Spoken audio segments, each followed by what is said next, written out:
Përkëthyem përsëri në studio tashmë me rubrikën Një raport java në shteti, do të shkojmë në këto momente në Saran. Jemi me kolegun dhe korespondentin Thoma Nika. Mirëmëngjesi, përshëndetje Thoma. Mirëmëngjes, ju përshëndes. Mirëmëngjes Thoma. Ju përshëndesim dhe ne nga kryeqyteti nga Tirana, ju nga Saranda, por si ka nisur mëngjesi atje tek ju dhe sigurisht tek raportimet, zhvillimet që keni përgatitur për ne. Po gjithë kjo javë ka qenë e veçantë në vështrim të kushteve atmosferike. Ashtu sikurse ishte paralajmëruar, edhe Saranda është përfshirë nga insekti afrikan. Rrallë ndodh që ende pa shkuar ora 8 e mëngjesit, termometrat e telefonave tanë të tregojnë shifrën 28 gradë. Në piskun e Vapës kjo shifër shkon në 37 e 39 gradë, duke krijuar shpesh edhe bidet të re të avullimit të ujit që mbeshin në atmosferën. Por Saranda ka edhe Vapën, edhe mundësinë e atë dhe mënyrën e duhur për të thënë në Vaposik që parakupton zhytjen më det. Ndoshta është edhe kjo arsyeja që kjo javë ka sjellë një vërshim drejt plazheve tona, e nga ana tjetër edhe prurja turistike është shkuar dukshëm në këtë javë të fundit të plotë të muajit qershor. Gjendemi në pragun e muajit korrik që tradicionalisht ka qenë dhe mbetet fillimi i prenotimit të pushimeve me kohë të plotë, dhe kjo reflekton me indicie të lezetshme edhe në këto ditë të fundit të qershorit. Sidomos fundjava që është në prag presin të sjellë një fluks të shtuar të vizitorëve apo të frekuentuesve të plazheve tona. Shumë të pranishëm janë pushues apo frekuentues të Sarandës dhe Ksamilës të fundjavë, që vijnë kryesisht nga Kosova, nga Maqedonia e Veriut dhe nga vende të tjera. Ajo që nuk do doja të lija pa thënë, është ndryshimi i trendit të pushuesve të kësaj vere, flas për të huajt, nëse vendi i parë në vitet e fundit u takonte turistëve polakë sa u takon lidorëve, si vjet duket një ndryshim i këtij trendi. Janë serbët dhe ukrainasit ata që kanë dalë në vend të parë, me frekuentimin prej javësh, jo vetëm në fundjavë, por edhe me shtrirje në të gjithë javën. Pritshmëritë janë që të hapet edhe portat detare me përfuzin, e pritshme është që kjo të ndodhë në ditët e para të korrikut, si një produkt i bisedimeve dhe i negocimit në nivel ministrash të të vendeve kohët e fundit. Duke nisur të funksionojë me frekuencë të plotë edhe linja detare Sarand-Korfuze Anaseltas, kjo ka për të sjellë vërshimin e turistëve të shumtë të pamundsuar deri tani për shkak të kësaj pengese që ka qenë gati 20 mujore.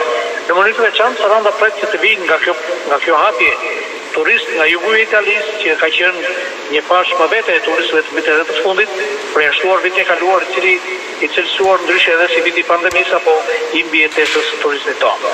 Turistët rus gjithashtu fluturojnë me charter drejt Tiranës dhe mbajnë frymën gjithashtu në Sarandë, ndërkohë që nordikët me sa duket do t'i mungojnë hartës turistike të Sarandës këtë verë. Kroatët na janë afruar këtë javë me eksperiencën e tyre të bërit turizëm. Ka qenë një delegacion nga prefektura e Rijekës, ku përfshihet edhe Opatia, një qytet prej disa vitesh i binjalizuar me Sarandën, por me një histori 300 vjeçare turizmi, ata që janë bërë vizitorar misionar për të përparuar edhe Saranda në këtë fushë. Kanë qenë shqiptarë dhe Kroacisë, në fakt, përfaqësues edhe të fuqisë ligjvënëse të atij komuniteti shqiptarësh atje, si dhe drejtuese përfaqësues të shoqatës së pakicës kombëtare shqiptare, që janë bërë dorëzënës dhe faktor afrimi mes Sarandës dhe Opatisë e më gjerë të rajonit të Rijekës në Kroaci.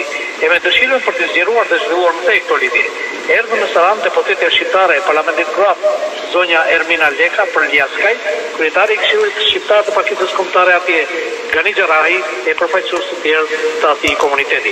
Duam që Saranda të bëhet përfituese nga përvoja 300 vjeçare e Opatisë në turizëm dhe të përfshiheni në projekte europiane, pasi mbështetjen tonë e keni, i tha kryebashkiakut Adrian Gurma, deputetja shqiptare në Parlamentin Kroat. Ku ka më mirë se rruga për në Evropë e Sarandës kalon nga ju, u tha kryebashkiaku i Sarandës, në përkahje të idesë për të qenë bashkë në projekte europiane. Takimi me delegacionin nga Rijeka e Opatisë u mbyll me shprehjen e mbështetjes ndaj propozimit të ardhur prej tyre që Saranda të marrë pjesë me këngën polifonike Labe, me receta gastronomie dhe me markë leverës lokale në eventin e 5 shatorit në Rijeka, kur atje do të vendoset busti i Nën Terezës në përvjetorin e si vjetër të shenjtërimit të saj. E duke qenë se Saranda po merr javë pas jave e më shumë frekuentim, shihet që kjo të shoqërohet edhe me vëmendje të strukturave që operojnë në fushën e turizmit.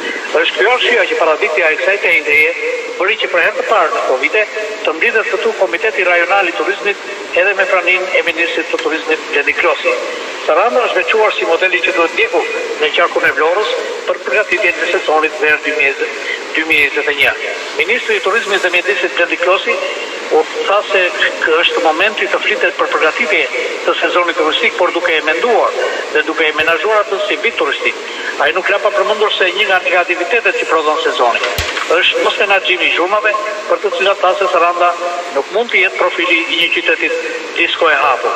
Kryetari i Bashkisë së Sarandës, Adrian Gurva, u shpreh se një sezon e vështirë si ai viti 2020 na bëri më të përgatitur për sfidat e sigurisë. Dhe çdo pushues ai ka një arsye më shumë për të zgjedhur Sarandën këtë verë, sepse oferta turistike është shumë më tërheqëse për shkak të investimit për shëtitoren e re dhe investime të tjera plotësuese në infrastrukturë e deri në standardin e shërbimit që ofrojnë lokalet tona. Takimi i Komitetit Rajonal të Turizmit u mbyll me promovimin e 2 anijeve turistike që janë shtuar këtë verë Sarandës, të cilat kanë nisur të ofrojnë ujë ditore drejt plazheve gjatë ditës apo shëtitje hotel në girin e Sarandës mbrëmjeve. Po dje në bordin e një prej këtyre anijeve u bë certifikimi i 5 operatorëve turistik të industrisë së re të detit. Ndërkaq një qeverisje e mirë e ka për detyrim të kujdeset dhe të bëjë që një sezon veror të mos përjetohet edhe si një sezon zjarresh.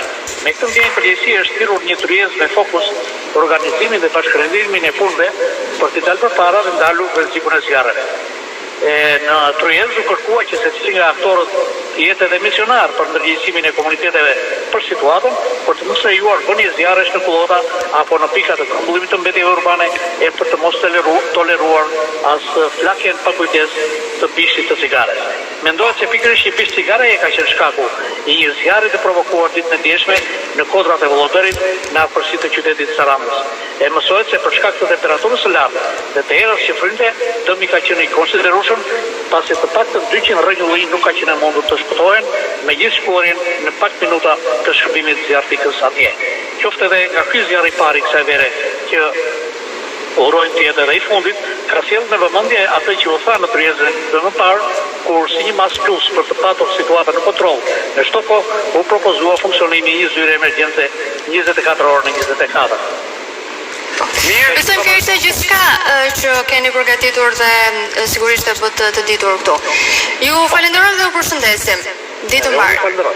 Faleminderit dhe përshëndesim dhe kështu ne mbyllim këtë raportim dhe komunikim me kolegun dhe korespondentin Thomanika në qytetin e Sarandës dhe të gjithë mishën na ndjekin nga Saranda sot.